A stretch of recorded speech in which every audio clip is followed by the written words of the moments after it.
শুক্রবার ১১ জুলাই ইমন নামে এক ব্যক্তি পরকীয়া প্রেমিকার সঙ্গে বিমান বাংলাদেশ এয়ারলাইন্সের ঢাকা-কাঠমান্ডু ফ্লাইটে করে নেপাল যাচ্ছিলেন। বিষয়টি ইমনের মা ও তার স্ত্রী জানতে পারেন এবং যাত্রা বন্ধ করার জন্য চেষ্টা চালান, কিন্তু তারা যাত্রা ঠেকাতে কোনোভাবেই সফল হননি। তখন ইমনেরই আরেক বন্ধু ইমরান তাদের পরামর্শ দেন, যদি এয়ার ট্রাফিক কন্ট্রোলে ফোন করে জানানো হয় বিমানে বোমা আছে, তাহলে যাত্রাটা স্থগিত হয়ে যেতে পারে। সে অনুযায়ী ইমনের মা এয়ার ট্রাফিক কন্ট্রোলে ফোন করে বিমানে বোমা থাকার তথ্য জানান। আর এ নিয়ে হুলস্থুল কাণ্ড বাধে ঢাকার হজরত শাহজালাল আন্তর্জাতিক বিমানবন্দরে। বোমা থাকার আশঙ্কায় BG-373 ফ্লাইটটিতে ৩ ঘন্টার তল্লাশি চালানো হয়, কিন্তু বিমানে কোনো বোমা পাওয়া যায়নি। বিমান বাংলাদেশ এয়ারলাইন্সের ঢাকা-কাঠমান্ডু ফ্লাইটে বোমা থাকা ভুয়া খবরের এমন ঘটনায় এখন পর্যন্ত ৩ জনকে গ্রেপ্তার করেছে র্যাব। তারা হলেন ইমরান, তার বন্ধু ইমনের স্ত্রী তাহমিনা ও ইমনের মা রাশেদা বেগম।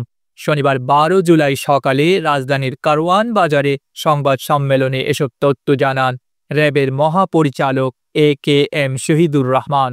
র্যাবের মহাপরিচালক বলেন, ঢাকা থেকে কাঠমান্ডুগামী বিমান বাংলাদেশ এয়ারলাইন্সের একটি বিমানে বোমা আছে ফোন করে এয়ার ট্রাফিক কন্ট্রোলকে জানানো হয়, যার ফলে ওই বিমানের যাত্রা স্থগিত করা হয়।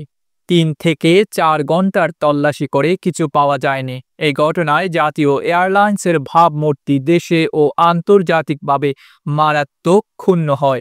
এর আগেও এ ধরনের বেশ কয়েকটি ঘটনা ঘটেছিল। তিনি বলেন, এ ঘটনার পরপরই আমরা অনুসন্ধানে নামি সারা রাত অভিযান পরিচালনা করে ৩ জনকে গ্রেপ্তার করা হয়েছে।